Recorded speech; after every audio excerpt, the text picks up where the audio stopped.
نحمدہ ونصلی علی رسولہ الکریم اما بعد فاعوذ باللہ من الشیطان الرجیم بسم اللہ الرحمن الرحیم رب اشرح لی صدری ویسر لی امری واحلل عقدۃ من لسانی یفقہوا قولی ربی زدنی علما اللہم فقہنا فی الدین آمین یا رب العالمین۔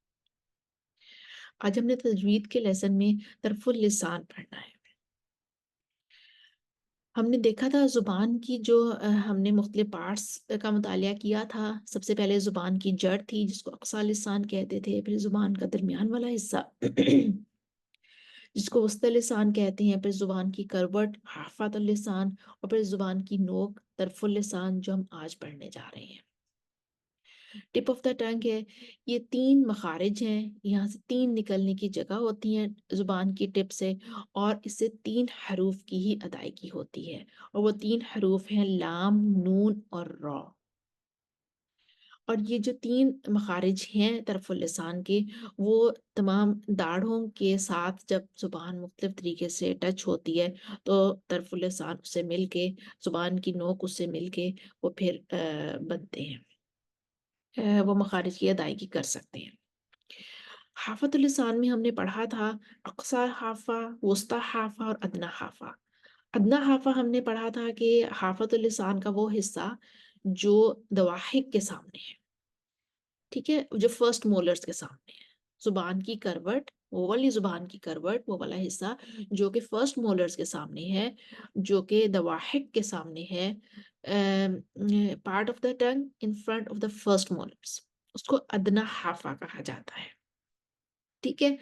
ادنی حافہ ان کو کہا جاتا ہے، اور دواحک ایکچولی دوحہ کا جو ہوتا ہے وہ عربی زبان میں ہنسنے کو کہتے ہیں، تو دواحک اسی سے نکلا ہے کہ وہ والی ہماری داڑیں فرسٹ مولرز جو کہ جب ہم ہنستے ہیں تو نظر آتے ہیں، ان کو دواحک کہا جاتا ہے۔ وسطی حافہ وہ ہوتا ہے جو کہ دواحن کے سامنے ہوتا ہے، جو کہ سیکنڈ مولرز کے سامنے ہوتا ہے، part of the tongue in front of the second molars۔ اس کے بعد اقصی حافہ ہوتا ہے حافۃ اللسان کا وہ حصہ جو نواجد کے سامنے ہے، جو کہ تھرڈ مولرز کے سامنے ہے، part of the tongue in front of the third molars۔ اور ایک ہے منتہا حافہ، زبان کی نوک ہوتی ہے، زبان کی کروٹ کا وہ حصہ جو کہ بالکل زبان کی ٹپ آف دا ٹنگ ہوتی ہے، نوک ہوتی ہے جو زبان کی اینڈ پوائنٹ آف دا ٹنگ۔ یہ ہم نے ریوائز کر لیے حافظ اللسان کے مختلف پارٹس جو کہ اب یوز ہوں گے۔ طرف اللسان سے جیسے میں نے بتایا تھا تین مخارج نکل کر آتے ہیں، لام، نون اور را ہوتا ہے۔ مخرج 1 اس کا جو ہے زبان کا کنارہ مع ادنی حافہ جب ثنایا، رباعی، انیاب اور دواحک کے مسوروں سے لگے تو اس سے لام نکلتا ہے۔ مخرج نمبر 2 ہے زبان کا کنارہ جب ثنایا، رباعی، انیاب کے مسوڑوں سے لگے تو اس سے نون نکلتا ہے۔ اور مخرج نمبر 3 ہے زبان کا کنارہ مع پشت، زبان جب ثنایا اور رباعی کے مسوڑوں سے لگے تو اس سے را نکلتا ہے، ٹھیک ہے۔ بہت تھوڑا تھوڑا ڈفرینس ہے اس میں، بہت تھوڑا، زبان طرف اللسان کا استعمال ہو رہا ہے، زبان کے کنارے کا استعمال ہو رہا ہے، ٹھیک ہے۔ پہلے تو زبان کی پوری کروٹ کا ہوا تھا نا جب نے حافظ اللسان پڑھا تھا، پوری زبان کا پورا حصہ جو سائڈ والا ہوتا ہے اس کا بات ہو رہی تھی۔ اب طرف اللسان ہے زبان کا کنارہ، بس جو آپ کہہ لیں کہ بس سائڈز جو ہیں زبان کی، جسٹ طرف اللسان۔ اب آپ نے دیکھا کہ ان تینوں مخارج میں بہت تھوڑا تھوڑا سا فرق ہے۔ جو لام کا مخرج ہے اس میں جو زبان کا کنارہ ہے وہ ادنی حافہ کے ساتھ، ٹھیک ہے۔ ادنی حافہ ہم نے کیا پڑھا تھا؟ ادنی حافہ ہم نے پڑھا تھا کہ زبان حافظ اللسان کا وہ حصہ جو دواحک کے سامنے ہے، جو فرسٹ مولرز کے سامنے ہے۔ زبان کا کنارہ مع ادنی حافہ جو فرسٹ مولرز کے سامنے ہے، جب ثنایا، رباعی، انیاب اور دواحک کے مسوڑوں سے لگے تو لام نکلتا ہے، ٹھیک ہو گیا۔ لام کی ہے۔ نون میں پڑھا ہے زبان کا کنارہ جب ثنایا، رباعی اور انیاب کے مسوڑوں سے لگے، یہاں دواحک کا ذکر نہیں ہے، نون، اسے نون نکلتا ہے۔ را میں دیکھیں زبان کا کنارہ مع پشت، زبان جب ثنایا اور رباعی کے مسوڑوں سے لگے تو اس سے را نکلتا ہے، यहाँ पे अनियाब भी नहीं है, रॉ, सिर्फ सामने वाले जो सनाया और रुबाई है ना, उनसे लगे तो हमारा रॉ निकल कर आता है। और इन तीनों को मखरज के एतबार से तरफिया जलकिया कहते हैं। हम आगे इनकी डिटेल में जाते हैं, आपको इंशाल्लाह ताला इसकी समझ आ जाएगी, मुश्किल बिल्कुल भी नहीं होगा। सबसे पहले हम देखते हैं लाम का मखरज। ठीक है, जुबान का किनारा मा अदना हाफा, ठीक है, मा अदना हाफा यानी फर्स्ट मोलर्स के सामने वाला जो हिस्सा होता है, जब सनाया रुबाई अन्याब और दवाहिक के मसूड़ों से लगे तो उससे लाम निकलता है। लाम के देखिए, आप देखें, आपका सनाया भी लग रहे हैं, रुबाई भी लग रहे हैं, अन्याब भी लग रहे हैं, दवाहिक के मसूड़ों से जुबान हर जगह लग रही है और लाम निकल के आ रहा है। The near edges of the tongue, sides to its tip, with what is opposite to it from the gums of the upper teeth, and is the exit point for the letter lam. ठीक है, जब इस इन इन चार से करने आपने जुबान का किनारा मा अदना हाफा, अदना हाफा मीन जुबान की वो जगह, हाफा तो लिसान का वो हिस्सा जो कि फर्स्ट मोलर्स के सामने है। मा अदना हाफा, जब सनाया रुबाई नियाब और दवाहिक के मसूलों से लगे, चार चीजें यहाँ पे करनी है। लाम के साथ आप चार चीजें लिख लें जब अपने नोट्स बनाएं, सनाया रुबाई नियाब और दवाहिक के मसूलों से लगे तो लाम निकलता है। ठीक है, और फिर हमने चेक भी करना है लाम।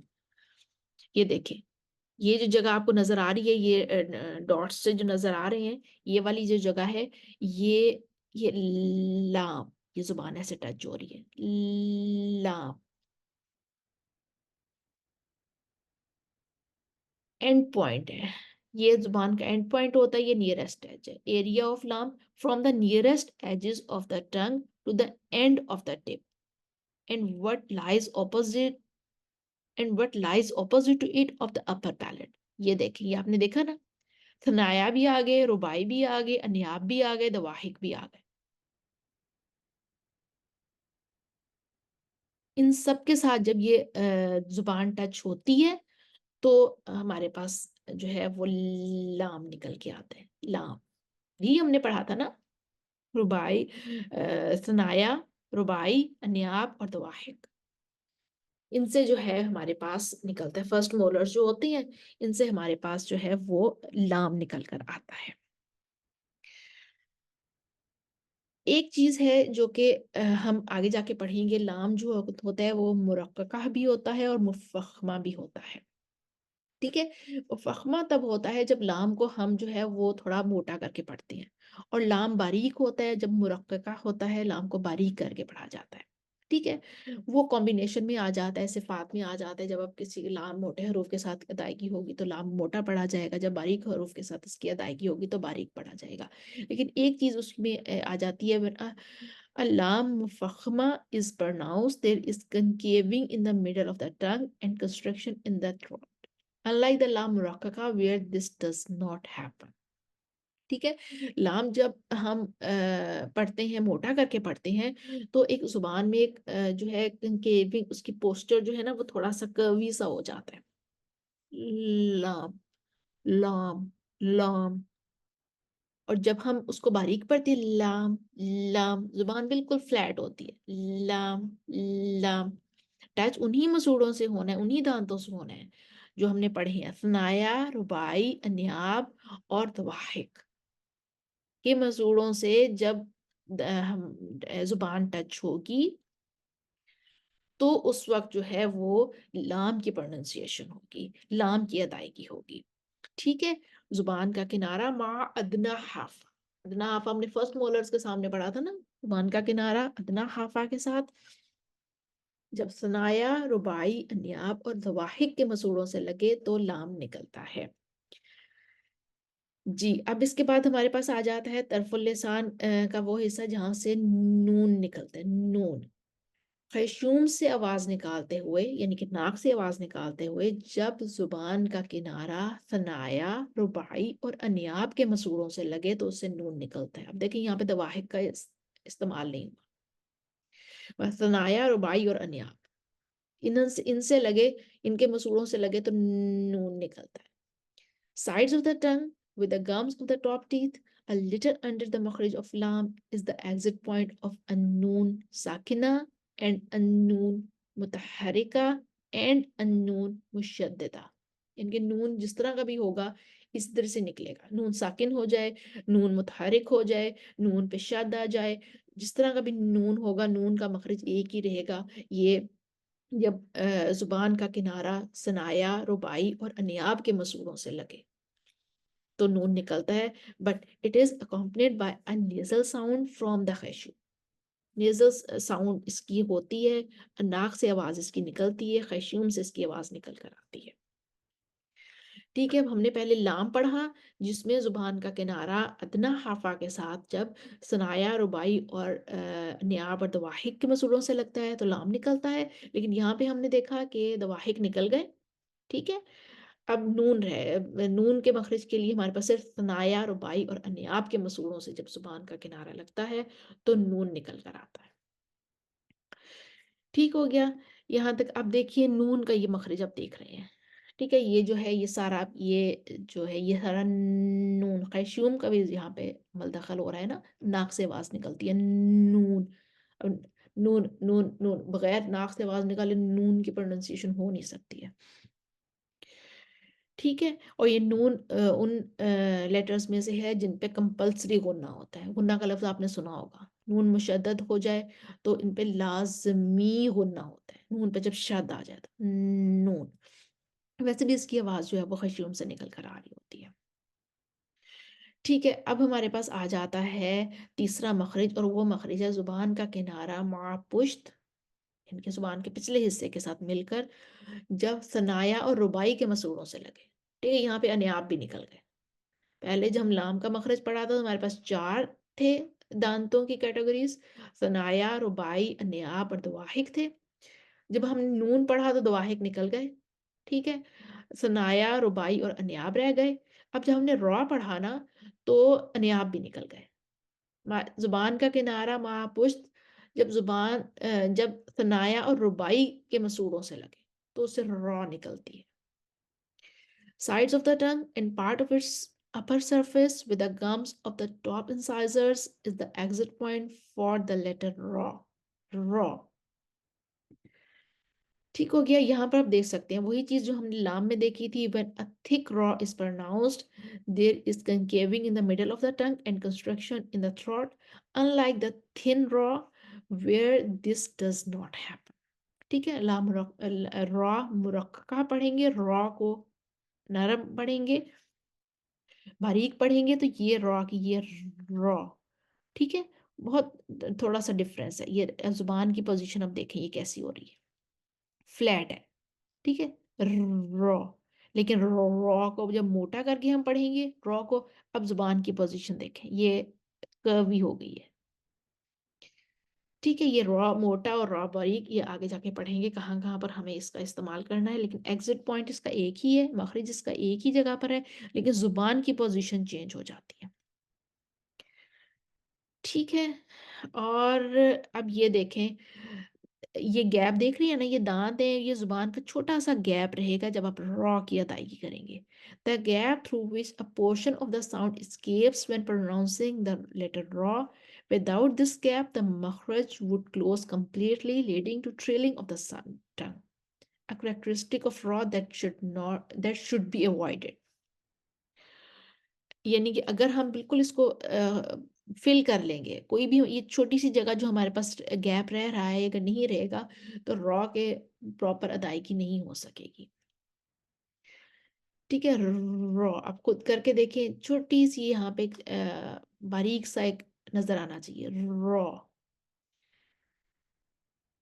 A characteristic of raw that should be avoided. It should be noted that the part of the upper surface that is used when pronouncing raw is more than that of noon. नून की अदायगी करें, देखिए बिल्कुल बंद हो जाता है। ये छोटी सी जगह जो खुलती है ना, ये जो थोड़ा सा गैप रहता है वो नून की अदायगी में नहीं रहता है। लेकिन जब रॉ की अदायगी करते हैं, अब देखें रॉ रॉ रॉ, नून बंद हो गया बिल्कुल, रॉ छोटा सा रहना है। अगर ये भी रॉ की अदायगी में ये भी बंद कर देंगे रॉ, تو اس وقت پھر ہماری را کی وہ ایک پراپر پروننسیشن نہیں ہو سکے گی۔ اور ان سب کو ہم نے جس طریقے سے بتایا، ان تینوں کو مخرج کے اعتبار سے جو کہا جاتا ہے وہ کہا جاتا ہے طرفیہ ذلکیہ، ٹھیک ہے؟ طرفیہ ذلکیہ ان کو کہا جاتا ہے مخرج کے حساب سے۔ ہم نے سب سے پہلے پڑھا حروف حلقیہ پڑھے، اس کے بعد ہم نے حروف لاحاتیہ پڑھے، اور اس کے بعد ہم نے حروف شجریہ پڑھے، اور اس کے بعد ہم نے جو پڑھا آج ہم نے پڑھ لیے حروف طرفیہ ذلکیہ پڑھ لیے۔ اور اس کے بعد جب ہم نے پڑھا تھا حروف حافیہ، حرف حافیہ بھی پڑھا تھا ہم نے، ضاد کو جو حافۃ اللسان سے نکلتا تھا وہ حرف حافیہ تھا۔ اور آج جو ہم پڑھ رہے ہیں وہ ہم پڑھ رہے ہیں حروف طرفیہ ذلکیہ، طرف اللسان سے نکل رہے ہیں نا، طرفیہ ذلکیہ ان کو کہا جاتا ہے، کیونکہ وہ زبان طرف اللسان سے ان کی ادائیگی ہوتی ہے۔ اور یہ بس کچھ چیزیں تھیں جو کہ آپ کو ریوائز کرنی ہے، آپ کو ان کا ریویژن کر لیں گے، ان کی پریکٹس کر لیں گے تو انشاءاللہ تعالیٰ یہ آپ کے لیے بہت آسان ہو جائیں گی۔ وآخر دعوانا ان الحمد للہ رب العالمین۔ السلام علیکم ورحمۃ